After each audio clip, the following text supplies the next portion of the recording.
Speak now. It answered from the dark of the woods. You have called and I have come. She's been in the ground a week. The house groans in her absence.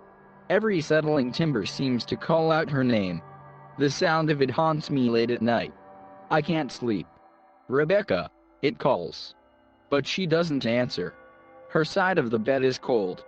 Every wrinkle in the sheets lays the same as the last morning she got up to the aroma of coffee brewing in the kitchen. But the smell of her shampoo is gone from the pillow, slowly being replaced by dust. Rebecca, I call. I haven't gone to the basement since, and the dirty clothes will be piling up soon. Soon, but not yet. I haven't changed in days. My suit coat has been slung over the chair since that horrible afternoon when they lowered her into that dark hole in the dirt. I had to turn away from it, before my knees buckled and I fell in after her. Now, in the house, in this empty collection of rooms, I wish I had. But I was a coward, and I turned away. I've started to hear her, from the base of the steps, calling my name.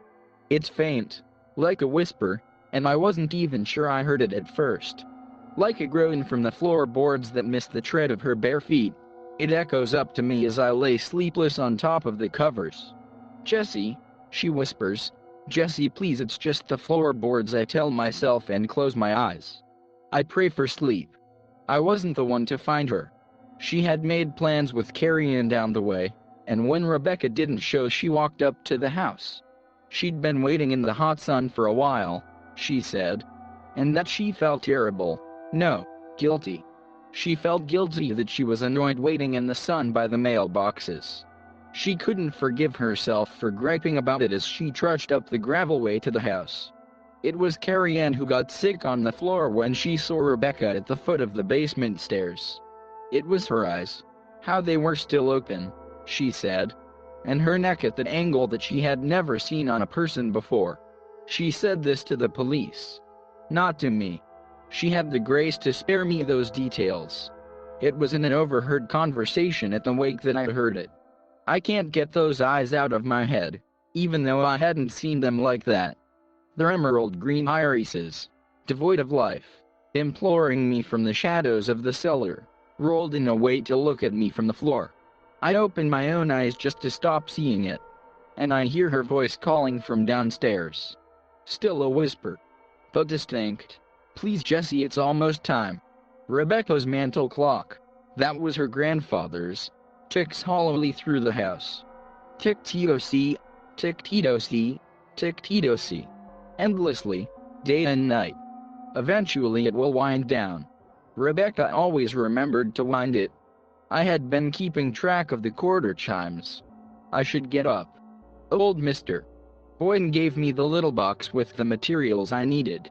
He told me to go meet him round back when he saw me on his front porch, at the kitchen door where the light had burned out, which he never bothered to replace. I wondered when you'd come around. It's awful what happened to your Rebecca. Broken step, I heard. I nodded, picturing the splintered tread, shaking it away before I went any further down into that basement.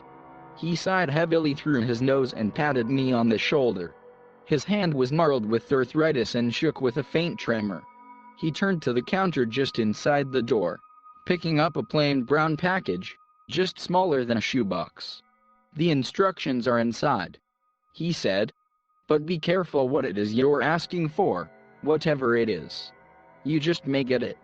I thanked him as I turned to go, unsure of my footing in the dark but burning with shame for having come and rushed to be away from the old man.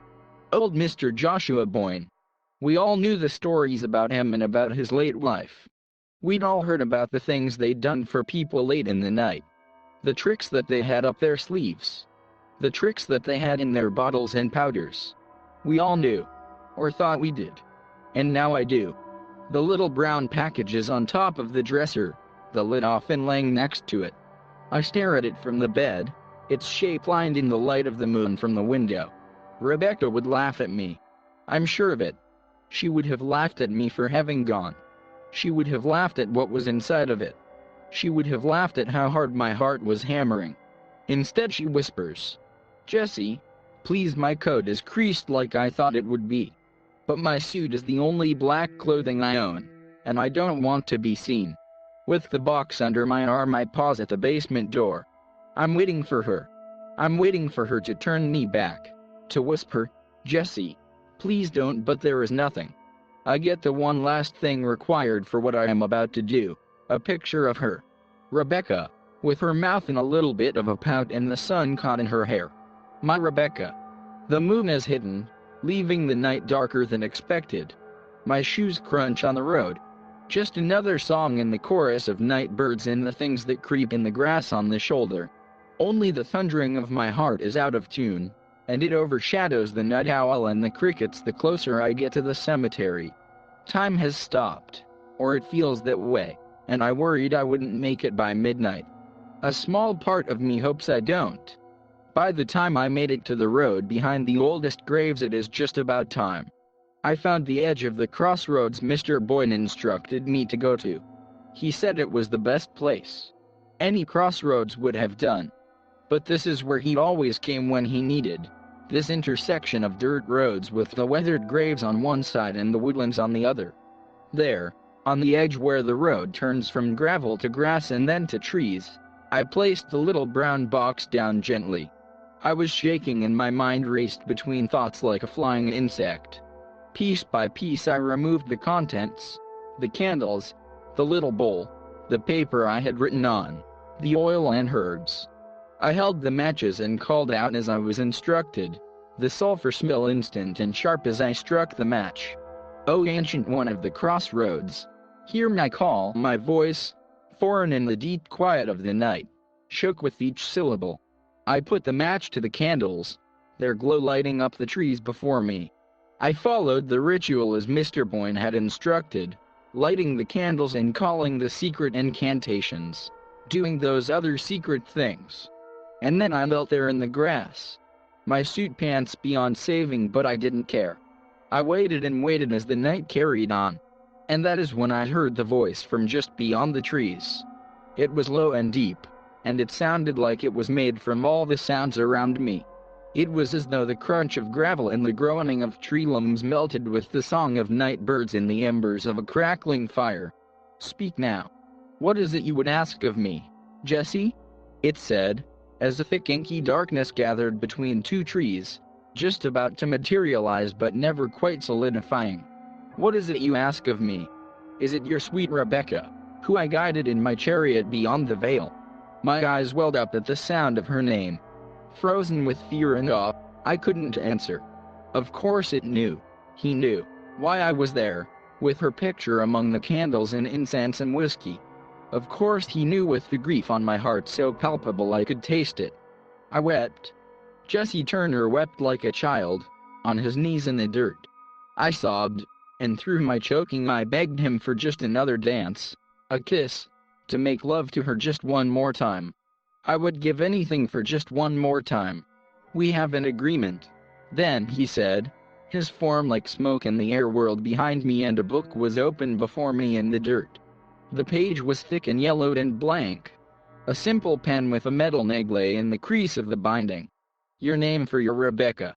Then there was a sharp prick in the palm of my hand and a small trickle of blood appeared. "Just your name." It was done. My name was in the book, which was gone. And so was he. I was left bewildered there in the road, unsure of what had happened, or what would happen. But I was alone. I waited for a bit, waiting for something to happen, waiting for anything to happen. Defeated, finally, I got to my feet.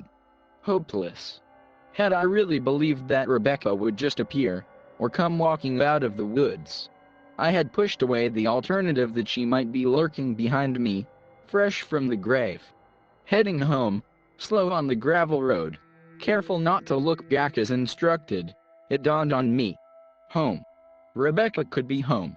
And so I ran, almost delirious, laughing like a madman, sure that she was there. Maybe I was mad.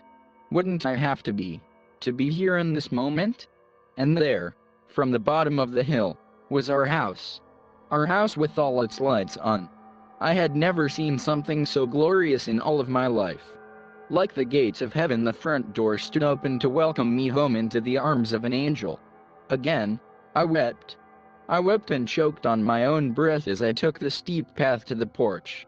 My legs, burning like fire, carried me at a stride that would have been impossible in any other situation. There, in the foyer, stood my Rebecca, in her favorite sundress that we buried her in the week before. I blinked and wiped away tears to see her before the hall mirror, her fingertips to her cheeks. Her green eyes soft, confused. Her expression otherwise blank. She turned then to look at me, heaving in the doorway, dirty and untucked. "Jessie?" she whispered. "What?" But I rushed in before she could finish her questions and pulled her close to me, embracing her so tightly I thought she would break. But in that moment I didn't care. I didn't care so long as she was with me. Frantically I kissed her. I kissed her mouth, her cheeks, her neck. I lost my hands in her hair as I wept some more. She kissed me back, slowly at first, still confused, until a spark ignited somewhere in her memory and her body yielded to me, matched me in my passion for her. Absently, I kicked the door closed behind me, and carried her as though she weighed nothing into the living room. We didn't care that the windows were open. Let whoever wanted to see. We made love right there on the living room floor like it was our wedding night. How long did it last? I don't know. It felt like hours that we were tangled in each other. After, stretched out on the red oriental rug she had to have from that antique barn sale, Rebecca curled into me under the crook of my arm. I felt like I could finally sleep. But I didn't dare. The fear that she would be gone if my eyes were closed for too long was more real than anything I had ever known. So, we talked. We talked like we had never talked before, like this was the first time we had ever truly seen each other. I was curious, but I didn't venture the questions I'm sure most people would have been dying to know. I didn't want to know any of it. I wanted the loss of her to be as far from this moment as it could be. It seemed like dawn would never come, and I prayed that it wouldn't. I wanted to be here forever, untouched by the coming day. We must have gotten a second wind. I was up on an elbow.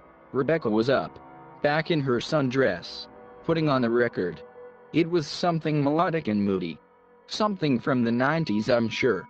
That was her favorite era of music, and something we had bonded over instantly. "Do we have wine?" she asked me over her shoulder. I always loved the way her hair fell over her shoulder when she did that. And she knew it. She knew it, so she smiled. I got up and went to the kitchen for the wine in glasses, not the least bit concerned of my nakedness. The house was alive again, and reminded me of Eden, of paradise. What better place to be naked? With the wine poured, I came back to my beautiful wife, who stood at the record stand, thumbing through the collection we had amassed through our years. She asked me what I wanted to listen to, but I didn't care. I told her to leave this one. We sipped our wine as I stood behind her, swaying to the music. When she spun around, she took my glass, put them down next to the turntable, and draped her arms around my neck. We swayed to the rhythm of the music as she looked up at me. "Wow, Jessie, you look really tired," she said, her brow furrowed a little. "You okay?" I told her yes, that I was now, and we danced some more through the rest of Friday. "Top me off," she asked and handed me her glass. Only a little was left at the bottom. I kissed her as I took the glass from her hand. As I poured, I saw that day had finally begun to creep into the sky. An hour away still, I thought. But it still struck a pang in my chest, that this night would be over and I would have to share my Rebecca with the world. Yes, that though flashed through my entire body, the world would know. But I pushed that away. Maybe it was the wine or maybe just exhaustion, but the kitchen swayed slightly as I looked away from the window over the sink. I rubbed my eyes, knowing I couldn't stave off real sleep for much longer. But I would keep her in my arms as tightly as I could until I woke later in the morning. First, though, this glass of wine. As I walked with sluggish legs back to the living room, the cellar door creaked open. Dread, heavy and cold, sat in my gut and planted my feet where they were. Fight or flight was nothing. The fear of that dark open door was so much stronger, and it anchored me in place. The music seemed miles away and my skin was cold and tight over my body. The slow squeak of the hinges unnerved me so badly I dropped both glasses and almost pissed right there on the kitchen floor. But it beckoned me closer, and my body moved against every primal instinct I had coursing through me telling me to run. Run. As through water I heard Rebecca call me. The world was on a bizarre axis though, and I couldn't find my senses enough to answer her. I could only see that smoky darkness at the bottom of those stairs. I couldn't look away for what seemed like the longest time, captivated by those inky swirls inviting me further down, until I found myself staring at that broken tread. That broken tread, which was so abhorrent to me after the accident, was now a blessed reprieve from that despairing shadow. Then it was gone. Just like that. Its absence was immediate and total. But in my peripheral there was something else. Something familiar, but more deeply dreadful. A shape. A human shape. There at the bottom. I couldn't look. I could bring myself to see what would only have been Rebecca. This whole night, some terrifying hallucination threatened to come crashing down like broken glass. "Jesse?" she called again from behind me. I realized I had been holding my breath and finally exhaled. "I'm delirious and need sleep. That's all." I looked, sure that this prolonged moment was all in my head. There I was. There, at the bottom of the stairs. My nakedness now ridiculous. And my neck at that angle that only meant one thing. And my eyes, rolled to better see me from that horrible inclination. And before I could take a breath to give life to a scream, the world on its bizarre axis tilted again. It was then I understood. I had signed my name in that book.